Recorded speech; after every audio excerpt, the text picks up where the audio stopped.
معاملہ وہ دراصل کچھ اس طرح ہے جو اگر شروع سے میں آپ کو بتاؤں،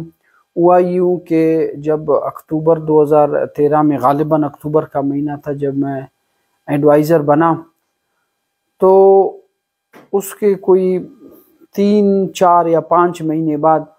میرے جو پی ایس تھے، میں نے ان کو کچھ وجوہات کے بنا پر فارغ کر دیا۔ تو جب میں نے ان کو فارغ کر دیا تو کچھ دنوں بعد ایک صوبے میں ایک اہم پوزیشن پہ ایک مہربان کا مجھے پیغام آیا کہ جی آپ ان کو واپس رکھ لیں اپنے پاس پی ایس۔ جو بندہ میسیج لایا تھا، میں نے ان کو کہا کہ آپ ان صاحب کو کہیں کہ میں نے ان وجوہات کی بنا پر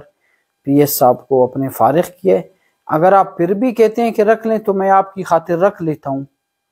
تو خیر انہوں نے جب ان کو میسیج دی تو انہوں نے کہا کہ نہیں، اگر اس وجہ سے نکالے تو بس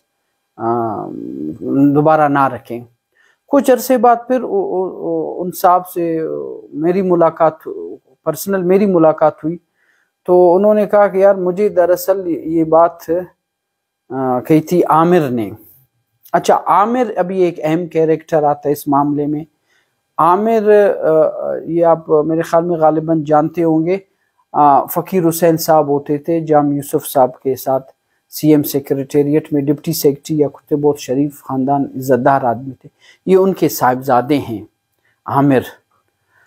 تو عامر چونکہ وہ جو میرا پی ایس تھا جس کو میں نے فارغ کیا تھا، یہ اس کی اور اس کی دوستی تھی۔ ادھر سے عامر نے میرے جو آفیسرز تھے ڈسٹرکٹ میں ان کو بلیک میل کرنا شروع کر دیا۔ ایک دفعہ تک ایسا ہوا کہ وہ جو میرا سابقہ پی ایس تھا اس کے گھر میں میرے ایک ڈسٹرکٹ کا ایک آفیسر اور یہ عامر، جو اس کا کور نیم بعض وقت حمزہ کے نام سے اس کو لوگ پکارتے ہیں، بعض وقت شاذیب کے نام سے، لیکن اصل نام اس کا عامر ہے، جو آئی ایس آئی میں ہوا کرتا تھا۔ تو وہ میرے سابقہ پی ایس کے گھر میں جب وہ یہ عامر اور میرا ایک ڈسٹرکٹ آفیسر تھا، کچھ اور نوٹیبلز بھی تھے، تو ان کے سامنے اس عامر نے وہ آفیسر کو میرے کہا تھا کہ جی ہم آپ کے جو یہ منسٹر صاحب ہیں یا جو ایڈوائزر صاحب ہیں، ہم ان کے پیچھے پڑیں، ان کو سبق سکھائیں گے۔ تو مجھے وہ بات آ کے اس آفیسر نے مجھے بتائی، تو میری پھر ایک فنکشن پہ ملاقات ہوئی۔ اس وقت کے کور کمانڈر تھے جنجوا صاحب۔ میں نے جنجوا صاحب کو یہ بات بتائی، میں نے کہا یہ اس طرح یہ آپ کا ایک آفیسر ہے آئی ایس آئی کا، اور وہ مجھے تنگ کر رہا ہے، میرے آفیسرز کو تنگ کر رہا ہے، تو آپ اس کو کائنڈلی سمجھائیں۔ تو انہوں نے کہا کہ آپ بے فکر ہو جائیں، جنجوا صاحب نے کہا آپ بے فکر ہو جائیں، میں اس کو سمجھاتا ہوں، he has nothing to do with you or with your matters, with your issues۔ تو خیر اس کے بعد یہ عامر پرسنل ہونا شروع ہو گیا میرے ساتھ، اور اس کے بعد وقتاً فوقتاً مجھے لوگ کہتے رہے کہ وہ آپ کے خلاف باتیں کرتا ہے، اور یہاں تک کہتے ہیں کہ یہ تو انڈیا کے لوگ ہیں، اور انڈیا کے پھر بلوچ پہ تو یہ الزام لگانا بہت آسان ہے نا، بلوچ کو انڈیا کا ایجنٹ بنانا یا رو کا ایجنٹ بنانا یا کوئی غدار بنانا، وہ تو بہت آسان ہے۔ یہ باتیں کرنے لگا ہے یہ۔ اچھا، پھر اس میں کچھ مجھ سے آپ کیا کہیں، نافرمانی کہیں یا مجھ سے آپ کہیں کہ کچھ کوتاہیاں ہوئیں، کچھ حکم عدولیاں ہوئیں خالد فرید صاحب کے حوالے سے بھی، جو میں نے ان کی حکم عدولی کی یا نافرمانی کی۔ خالد فرید سیکٹر کمانڈر ہوا کرتے تھے اس وقت۔ تو پھر ادھر سے یہ عامر کی باتیں، اور پھر ادھر سے یہ معاملات خالد فرید صاحب سے بھی کچھ مجھ سے نافرمانیاں یا حکم عدولی جو بھی آپ کہیں وہ ہوئی، وہ بھی پھر پرسنل ہونے لگے میرے ساتھ۔ اور پھر یہ مشتاق صاحب والا واقعہ ہوا، ان کے گھر سے پیسے نکلے۔ اچھا، وہ پیسوں کی حقیقت بھی یہ ہے کہ پیسے آپ خود بتائیں، مجھے کوئی یاد پڑتا ہے کمی بیشی اللہ معاف کرے، کوئی ہفتہ یا 10 دن پہلے یا 2 ہفتہ پہلے ایسے ہی ہو سکتا، میں دبئی میں تھا اور مشتاق صاحب کراچی میں تھے، ہفتہ 10 دن پہلے۔ تو آپ خود سوچیں اگر ایک شخص کے گھر میں 80 کروڑ یا 100 کروڑ ہوں، اور وہ بھی سرکاری گھر، اور اس طرح وہ گھر کو وہ فیملی کے ساتھ کراچی میں تھے، میری ان سے بات ہوئی، وہ فیملی اپنے بچوں کے ساتھ کراچی آئے تھے، تو کون چھوڑ سکتا ہے؟ اتنے پیسے گھر میں اکیلے اور ہر جگہ سے ادھر سے نکل رہے ہیں ادھر سے نکل رہے ہیں ادھر سے نکل رہے ہیں کہاں سے نکل رہے ہیں۔ تو مشتاق صاحب کراچی میں تھے اس واقعے سے ہفتہ 10 دن یا 2 ہفتہ پہلے، میں دبئی میں تھا، وہ وہاں۔ خیر یہ جب واقعہ ہوا تو پھر ان کو ایک موقع مل گیا تو اب پھر اس میں یہ ہوا کہ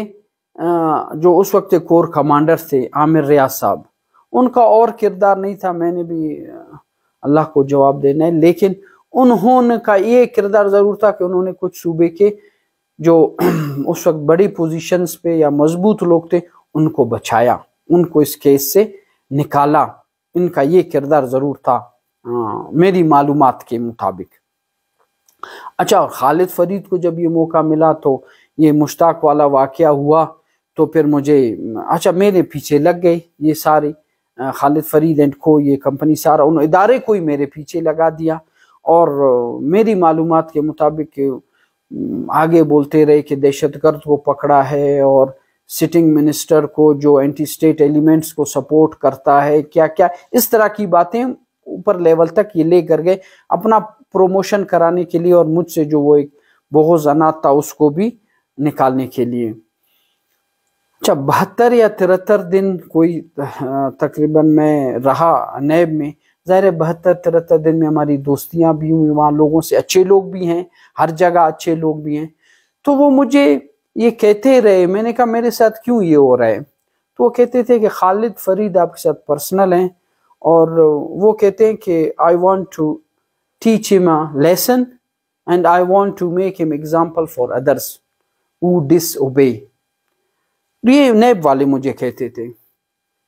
اور اس کیس میں اور بہت سارے لوگوں کو خالد فرید نے بچایا، اس کیس میں جو انوالو تھے خالد فرید نے ان کو نکالا۔ آپ آج اگر جو اس وقت کے ڈی جی نیب تھے غالباً طارق نام تھا ان کا، وہ، اور جو آئیو تھے شعیب شیخ صاحب وہ، اور جو ڈائریکٹر تھے اس کیس میں حفیظ صدیقی، وہ آج قرآن پر ہاتھ رکھ کے بتائیں، قرآن پاک پر ہاتھ رکھ کر بتائیں کہ خالد فرید نے اس کیس سے لوگوں کو نہیں نکالا، پرسنلی آ کے نیب کے آفس میں بیٹھا، فلاں کو نکالو، فلاں کو یہ کرو، فلاں کو یہ کرو۔ تو وہ قصہ دراصل یہ اس طرح ہوا، اور خالد فرید کا کیریکٹر تو کسی سے چھپا ڈکا نہیں ہے کہ اس نے جو صوبے میں تباہی مچائی، جو سینٹ کے الیکشن میں یہ اس نے پیسے لیے، اور جو صوبائی اسمبلی کے الیکشن میں ٹکٹ دینے کے لیے اس نے پیسے لیے، اور ادارے کو بدنام کیا۔ ظاہر ایک شخص کی وجہ سے ادارہ بدنام، سارا ادارہ تو ایسا نہیں ہے نا، ایک شخص کی وجہ سے، تو اس نے ہمارا یہ جو کیس تھا اس میں، اور وہ مشتاق صاحب کے حوالے سے بھی میں کہوں گا کہ وہ پیسے بھی مشتاق صاحب کے نہیں ہیں، میں اتنا جانتا ہوں، وہ اور لوگوں کے تھے، وہ اور بڑے لوگوں کے تھے جن کو بچایا گیا، اور مشتاق صاحب کو قربانی کا بکرا بنایا گیا، اور ادھر سے مجھے قربانی کا بکرا بنایا گیا۔